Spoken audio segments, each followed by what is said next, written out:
Bueno, pues esta semana el Pleno de la Cámara de Diputados aprobó las reformas a la Ley de Instituciones de Crédito para un asunto verdaderamente preocupante, para que la Unidad de Inteligencia Financiera de la Secretaría de Hacienda y Crédito Público pueda congelar, como ya lo hace, cuentas bancarias, pero sin mandato judicial ni notificación al usuario de por medio en caso de que existan indicios de operaciones con recursos de procedencia ilícita. Para entender esta medida, agradecemos a Cintia Escofía Caballero, presidenta de la Comisión Técnica de Prevención de Lavado de Dinero. Cintia, ¿cómo estás? Muy buenas noches. Hola, Alex, muy buenas noches, a sus órdenes. Oye, mira, pues si de por sí le habían dado, para mi gusto, la Unidad de Inteligencia Financiera no es un organismo nuevo, pero era un organismo que operaba por ahí con cierta discreción, por no decir a la sombra de las necesidades de prevención de lavado de dinero, y por qué no decirlo de otras también, pero ahora, pues en este sexenio ha adquirido una notoriedad importante y bueno, pues ahora le da más dientes, puede de hecho, pues congelar sin necesidad de hacer absolutamente nada una cuenta, Cintia. Sí, mira, yo creo que como lo dice este programa, nosotros necesitamos justamente encontrar un peso y un contrapeso en la prevención de operaciones con recursos de procedencia ilícita. Y déjame explicarme un poco por qué. Si bien es cierto, tenemos la presión internacional de ser mucho más eficientes, porque sabemos que en México todavía tenemos un alto número de operaciones donde se mueven recursos que no necesariamente son lícitos. También hemos encontrado que se ha utilizado esta medida del bloqueo de cuentas, pues más como un tema de cuestión política que por una cuestión técnica. Y esto es la parte preocupante de que se permitiera justamente que se pudieran bloquear las cuentas cuando deriva de motivos nacionales sin haber sido oído y vencido en juicio. Cintia, muy buenas noches, saluda a Carlos Reyes, saludo con mucho gusto. Oye, Cintia, esto me llama mucho la atención porque hace un momento decía Alejandro sobre la UIF en esta administración. La verdad es que se puso a un político al frente de la UIF recientemente y esto se presta precisamente a más decisiones políticas que técnicas, pero hoy mismo la Coparmex ya manifestó su preocupación y dice que esta es una herramienta agresiva en contra de los empresarios, por ejemplo, y mira que la relación entre gobierno y empresarios pues no ha sido la más cordial en esta administración. ¿Cuál es el ambiente que esto generaría para la operación contable, podríamos decir, para sus finanzas de las empresas en México? Carlos, buenas noches, qué gusto saludarte. Primeramente, muchas gracias por permitirnos también explicar este punto. Yo creo que algo que es muy importante señalar es que esto ya se ha venido haciendo y que muchas personas, tanto físicas como morales, han sido afectadas por esta manera de estar operando. Y déjame tratar de decir en pocas palabras cómo es el procedimiento actual y que eso es lo que quieren que quede tal cual en la ley.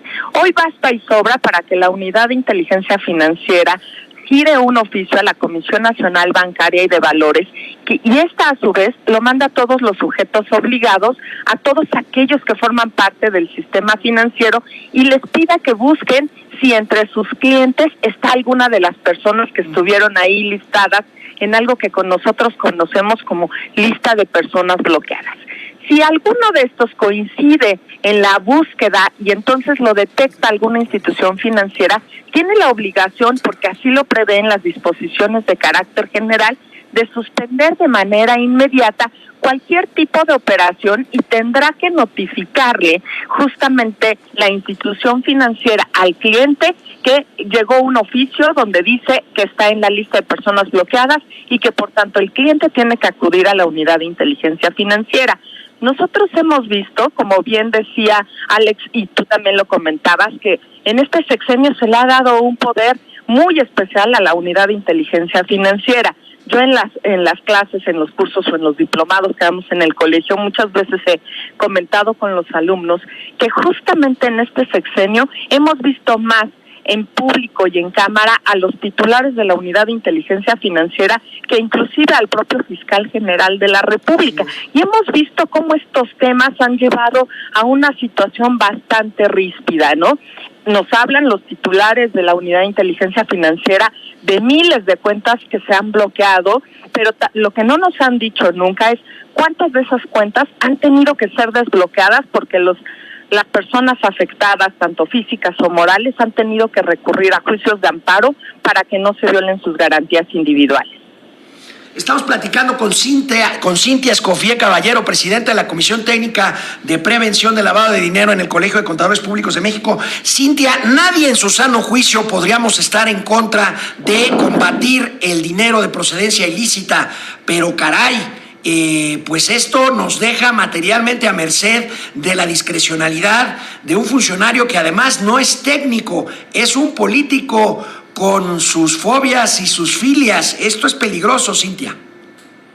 Definitivamente, a mí me parece que por muy noble que pueda ser la intención que tengamos para poder cumplir con todas estas exigencias de ser más eficientes en la prevención de los delitos y que podamos cortar de mejor manera los flujos que provienen de los delitos, tenemos que ser muy cuidadosos en nunca violar las garantías constitucionales y tener muchísimo cuidado en que lo que se pretenda hacer se cubran como todas las garantías del debido proceso, la garantía de audiencia, y bueno, ya lo ha dicho la Corte en distintas ocasiones, ¿no?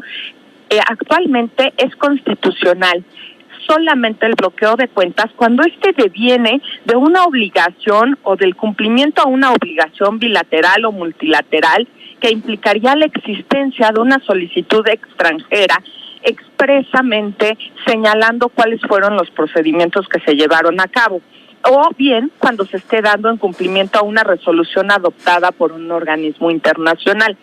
La gravedad o la gran preocupación ahorita es que lo que se pretende es que baste y sobre con que se tenga este indicio para que entonces la Unidad de Inteligencia Financiera pueda bloquear estas cuentas, y pretenden que esto no sea inconstitucional. Sin embargo, aquí pues vale la pena destacar que hasta la propia Gaceta Parlamentaria, que habla de este tema, dice, bueno, que hay un análisis muy limitado a la constitucionalidad y a la procedencia legal de la propuesta. Yo creo que antes de que sigamos en este tema, necesitamos voltear y alzar la voz justamente para que se analice este tema de la constitucionalidad. Oye, Cintia, precisamente sobre esto que estás comentando, ¿qué posibilidades hay de amparos, de que las empresas utilicen estas herramientas legales, digamos, para intentar protegerse, o inclusive las personas físicas? Es decir, ¿cuál sería el cauce legal que podría tomar la aprobación a esta reforma? Mira, lo que es muy importante es que esta modificación o esta reforma tendría que generarle algún perjuicio a la persona. Es decir, ¿cuándo va a proceder el amparo? Cuando estoy siendo sabedor de que me bloquearon mi cuenta. En ese momento puedo recurrir al juicio de amparo, que en muy pocas palabras lo que voy a tratar de decir es, tengo que hacer una demanda y presentar y decir, bueno, ¿qué es lo que me está afectando? Señalar a quiénes son las autoridades responsables.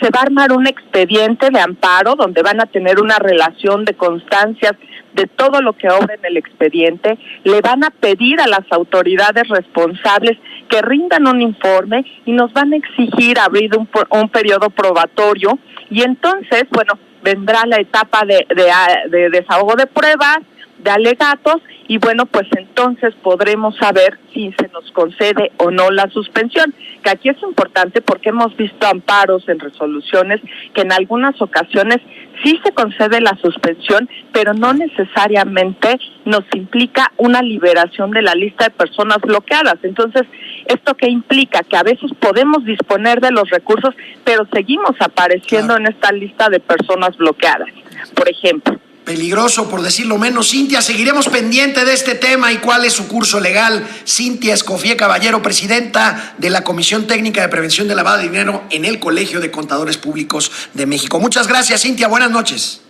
Buenas noches, Alex y Carlos. Les mando un fuerte abrazo. Igualmente, Cintia. Nosotros vamos rápidamente a un corte y regresamos.